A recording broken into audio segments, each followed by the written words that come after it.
Estimados hermanos y hermanas, saludos en el nombre de nuestro Señor y Salvador Jesucristo y bienvenidos a este curso de Historia y Política de la Iglesia Metodista Libre. Es el deseo de mi corazón el que durante estas sesiones usted pueda adquirir un poco de conocimiento acerca de nuestra historia como denominación. Y quiero comenzar este curso yendo al principio, ¿no? A los comienzos.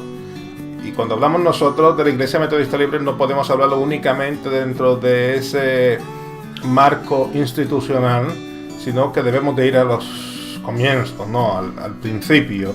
Y ese principio lo podemos nosotros, digamos, encontrar en el libro de Hechos. Ahí es donde comienza la historia de toda la iglesia y la podemos ver a lo largo de la palabra de Dios. Cuando nosotros hablamos del comienzo de la iglesia, bueno, casi todos los expertos en teología ponen el comienzo de la iglesia en el aposento alto durante la celebración de Shabbat o de Pentecostés.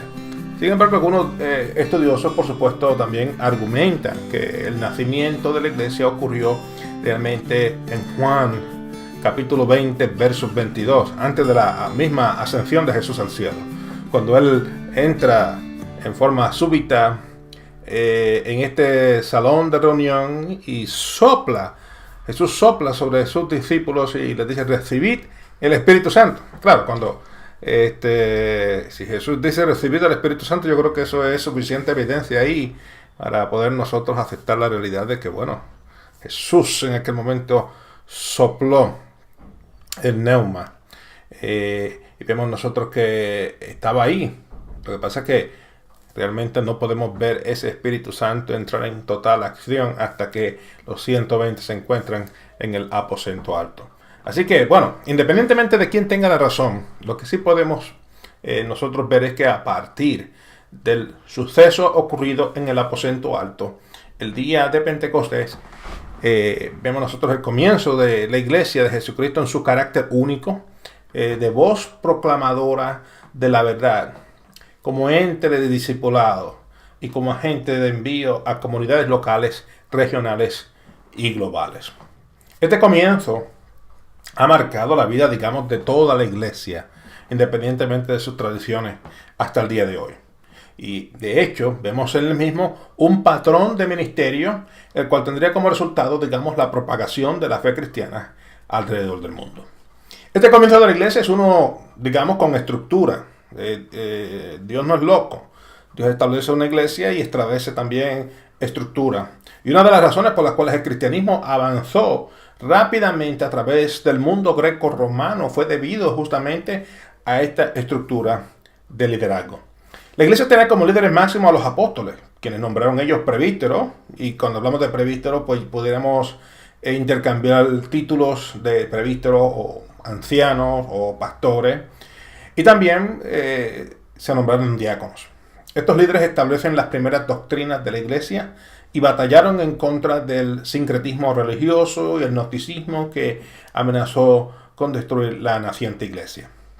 El evangelio es esparcido en Jerusalén, en Judea, en Samaria, en Siria, en Egipto, en toda Asia Menor, lo que hoy es Turquía, India, Grecia, Roma, llegando hasta España. Vemos nosotros que el apóstol Santiago, el hermano de Jesús, es el líder de la iglesia en Jerusalén, Judea y Samaria, mientras que el apóstol Pablo se convierte básicamente en el líder de la iglesia gentil. Ante todo eso, tenemos que también reconocer la realidad de que el apóstol Pedro era el líder en aquel entonces máximo de toda la iglesia global. Cuando nosotros hablamos ya con el pasar de los años acerca de lo que es la edad apostólica, pues por supuesto siempre tenemos en tener en consideración que Pedro se convierte básicamente en el primer obispo de la iglesia, y por ende la iglesia de Roma le ha otorgado el título de papa o padre. Todos los apóstoles salieron eventualmente de Jerusalén convirtiéndose en misioneros. Por ejemplo, Pedro estuvo en Asia Menor y la tradición inclusive de la iglesia lo lleva hasta Roma, a pesar de que no hay evidencia física que apoye que Pedro estuvo en Roma. En cuanto al apóstol Pablo, vemos que fue a Grecia, estuvo en Asia Menor, estuvo en Roma y por supuesto también la tradición de la iglesia pone a Pablo en España. Tenemos a Tomás que lleva el evangelio de Siria, a Egipto y a la India, en donde muere. Felipe comienza su ministerio evangelístico en Samaria y termina en Asia Menor muriendo como mártir en la ciudad de Hierápolis, en Asia Menor, lo que hoy es Turquía.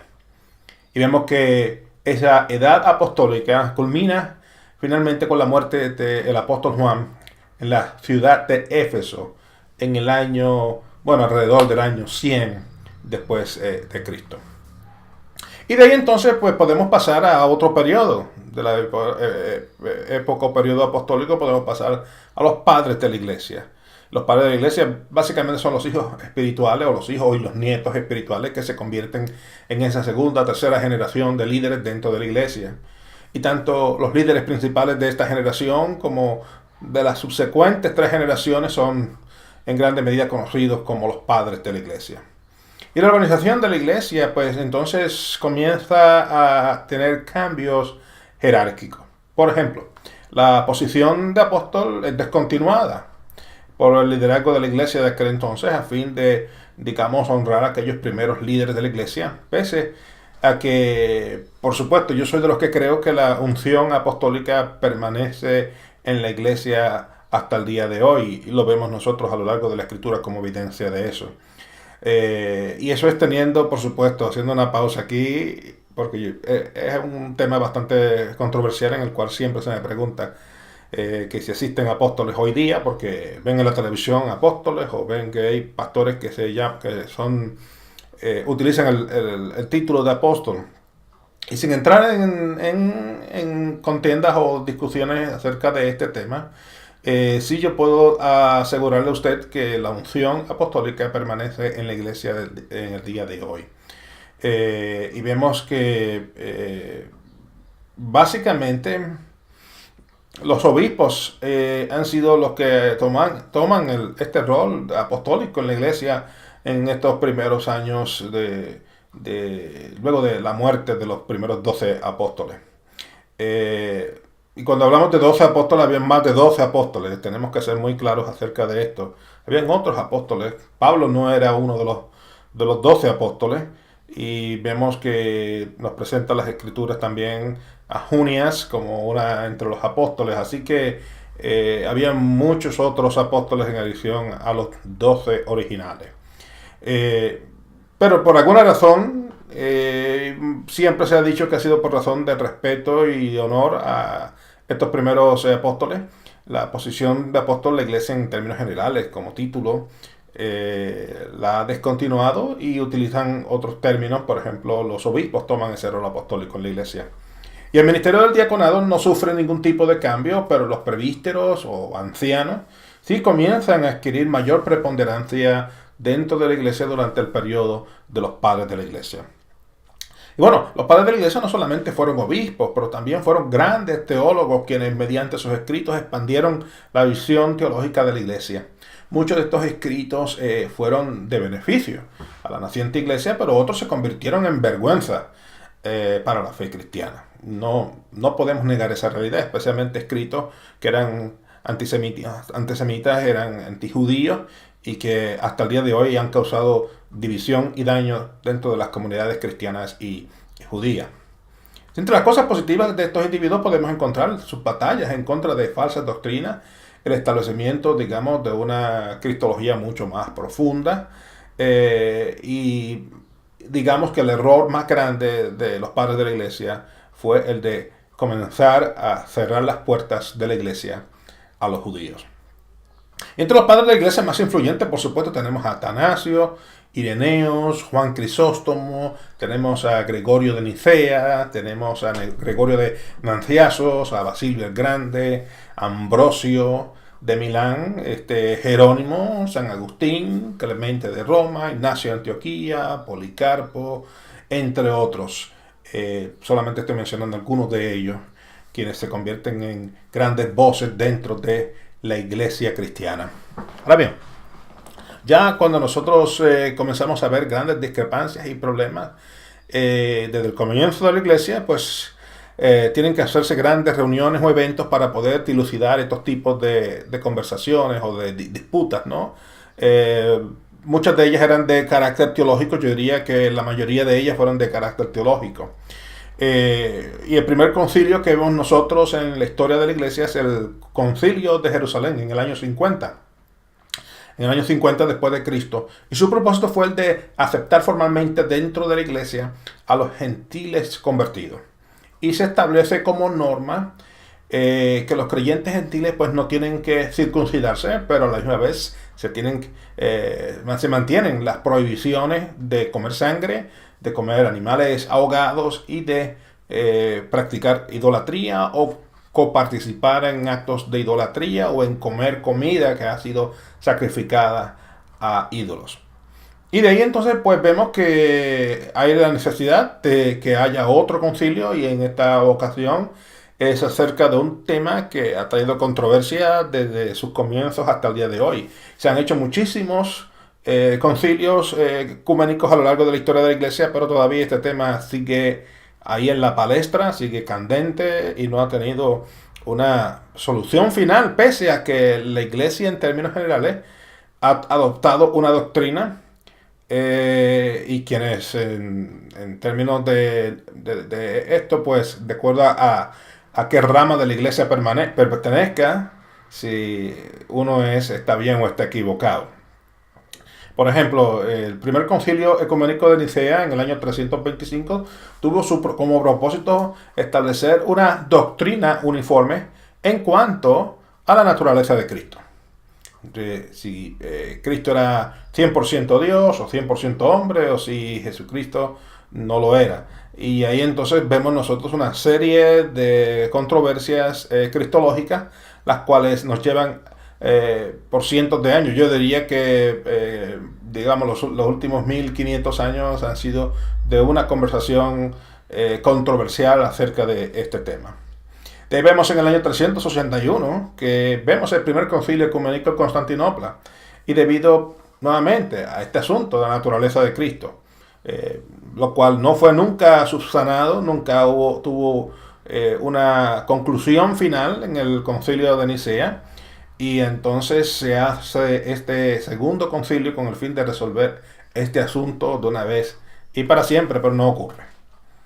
Así que en el año 431 tenemos nuevamente el concilio de Éfeso, que era el de condenar las enseñanzas de Nestorio y por tercera vez reforzar la posición ortodoxa de la naturaleza de Cristo. Sin embargo, a diferencia de controversias previas, está digamos, basada en el uso de las palabras Crisóstocos, Madre de Cristo, y Teótocos, Madre de Dios, al describir a la Virgen María. Y surge de que en el caso de esta controversia nestoriana, vemos a Nestorio que dice, bueno, si María es Madre de Dios, entonces es algo que nosotros no podemos aceptar, porque Dios no tiene madre. Entonces lo que sí podemos aceptar es que María fue madre de Jesucristo. Entonces ahí entonces entra esta controversia, la cual hasta el día de hoy la iglesia occidental, la iglesia del oeste, ha mantenido, y inclusive lo vemos nosotros, particularmente en la iglesia de Roma, que cuando ellos en sus rezos siempre hacen mención de María como Madre de Dios.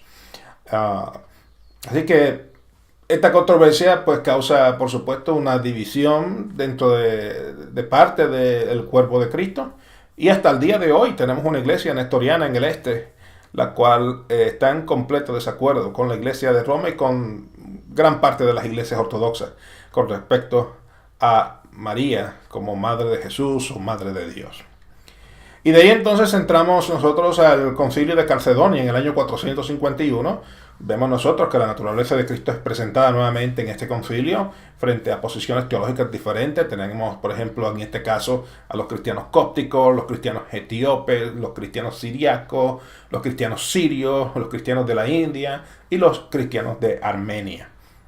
De ahí vamos nuevamente al año 553, que tenemos el segundo concilio de Constantinopla, y este concilio tuvo como razón de ser la condenación de quienes se negaron a aceptar los términos del concilio de Calcedonia en lo referente a la naturaleza de Cristo.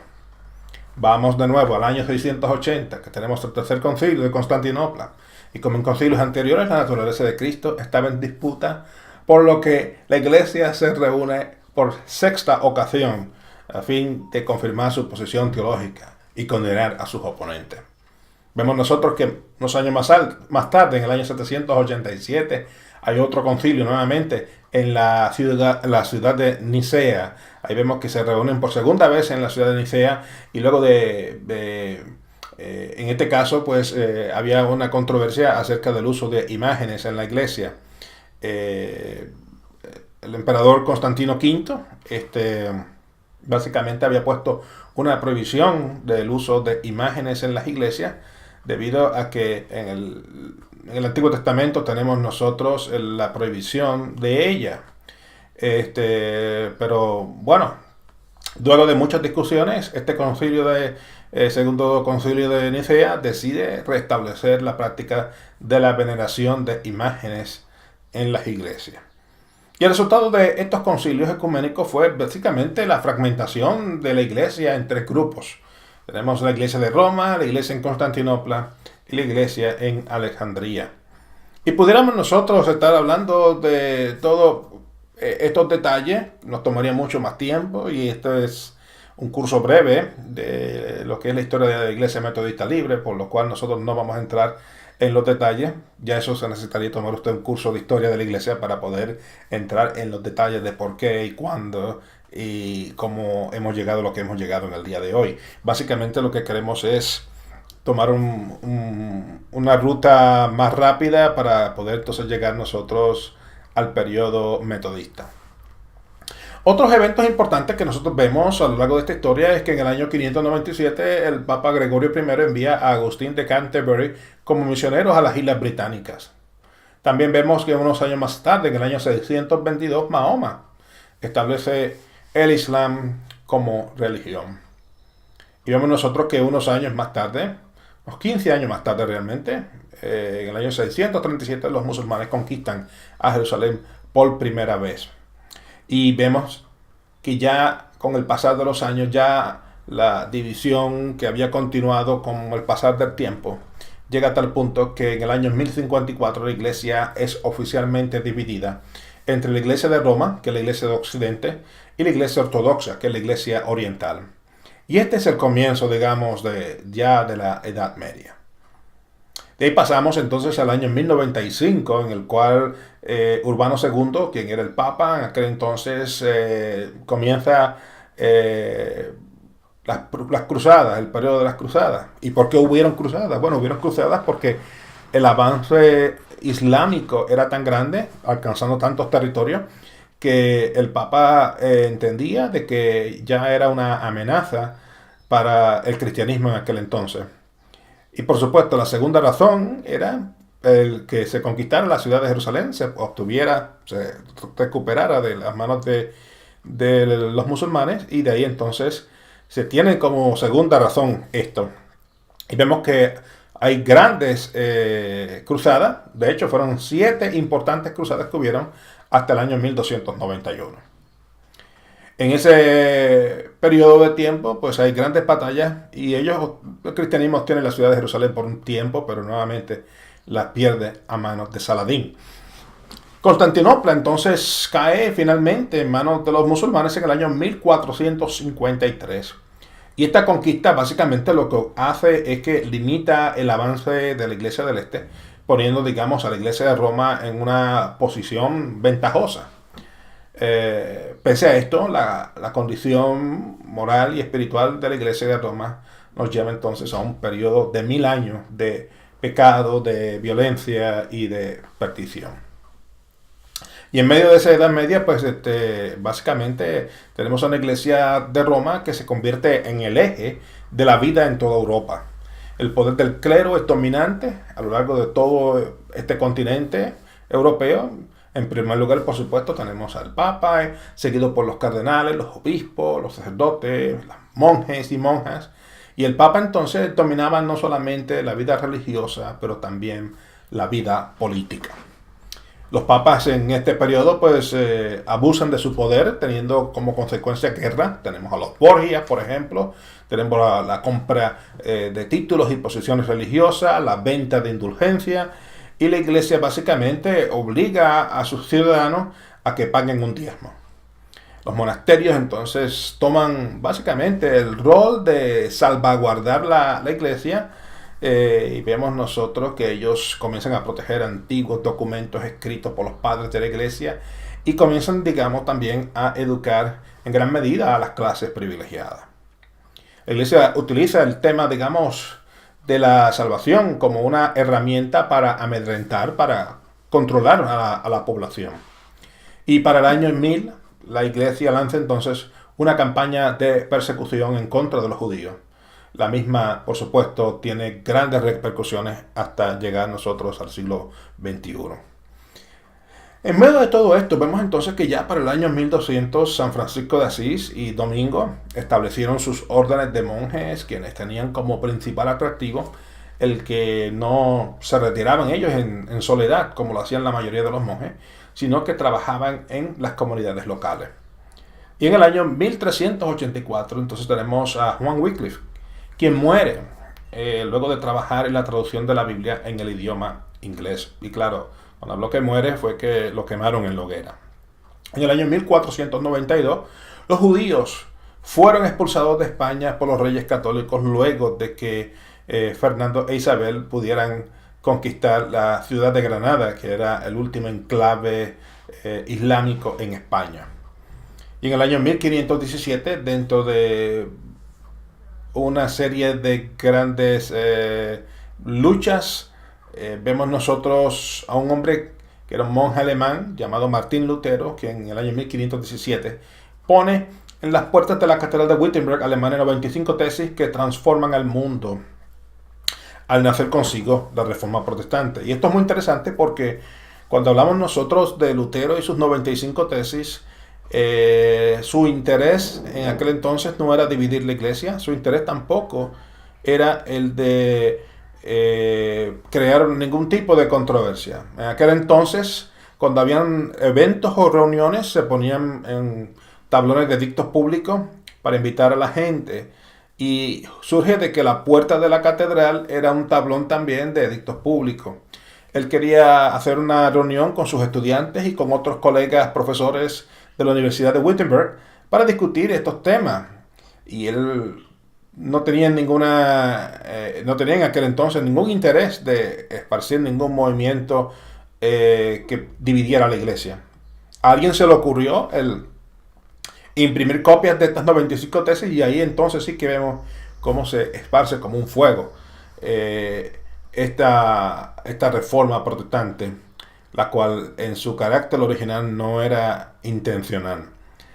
Vemos que cuando hablamos, por supuesto, de reformadores, pudiéramos estar hablando por las próximas 3 horas acerca de ellos.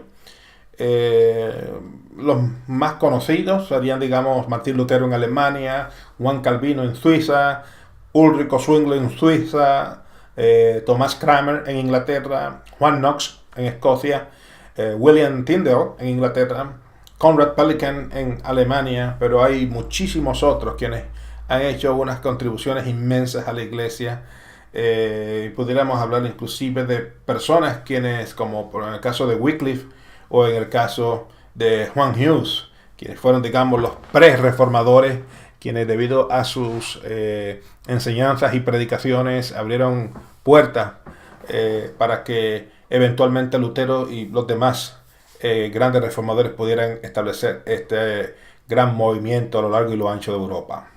Ahora bien, moviéndonos en la dirección hacia lo que es el metodismo, pues tenemos que llegar a Inglaterra, y vemos nosotros que la Reforma Protestante llega a Inglaterra en forma diferente a cómo se esparció por el resto del norte de Europa. Es decir, el rey de Inglaterra adopta el protestantismo debido a que el Papa no le concede al monarca un capricho. Esa es la realidad. Enrique VIII deseaba divorciarse de su primera esposa, Catalina de Aragón, ya que ella no podía concebir hijos, y la única persona autorizada a divorciar a cualquier persona era el Papa. El Papa pues se negó a divorciar al monarca británico, y la reacción de esta acción papal fue la separación de la Iglesia de Inglaterra de la Iglesia Católica Romana en el año 1534. Y de ahí entonces vemos nosotros a Thomas Cranmer, quien se convierte en el primer arzobispo de la Iglesia de Inglaterra, la cual también es conocida como la Iglesia Anglicana. Y la Iglesia Anglicana básicamente es como una mezcla del protestantismo y el catolicismo romano, por así decir, porque vemos nosotros a una Iglesia anglicana que adopta posiciones teológicas protestantes, pero a la vez mantuvo la liturgia católico-romana. Y cuando usted va a una iglesia anglicana o una iglesia episcopal, lo que usted va a ver es esa mezcla de una teología protestante, pero una liturgia en gran medida que tiene sus raíces en el catolicismo romano. Y debido al avance de este movimiento protestante en Alemania, Suiza, Inglaterra y el norte de Europa, pues entonces la Iglesia Católica Apostólica Romana lanza en el año 1542 la Santa Inquisición. Que bueno, yo no le llamaría santa, porque de santa no tiene nada, pero ese es el nombre oficial de ella, la Santa Inquisición. En cuanto al catolicismo anglicano o el anglocatolicismo, bueno, pues el primer arzobispo de la Iglesia Anglicana fue Thomas Cranmer, y vemos nosotros que se establece allí en Canterbury, donde él había sido ya el arzobispo de la Iglesia Católica Romana. Él establece el concepto de lo que es ser anglocatólico o el anglocatolicismo, o la Iglesia católica romana en liturgia, pero protestante en su teología. Es también el autor del libro de oración común, el cual se utiliza en la Iglesia Anglicana alrededor del mundo y la Iglesia Episcopal en los Estados Unidos. Cranmer prepara este libro en el año 1549. Y interesante, tristemente también, Thomas Cranmer muere en la hoguera, en la persecución contra los protestantes que la reina María I de Inglaterra en el año 1556 hizo una vez Enrique muere. Así que fue un periodo en el cual María I empieza a perseguir. Por eso se le conoce a ella con el apodo de Bloody Mary. Y vemos nosotros que esto es así hasta que muere ella. Al comenzar Isabel I, y ella asumir el trono, ella entonces permite la libertad de culto entre católicos y protestantes.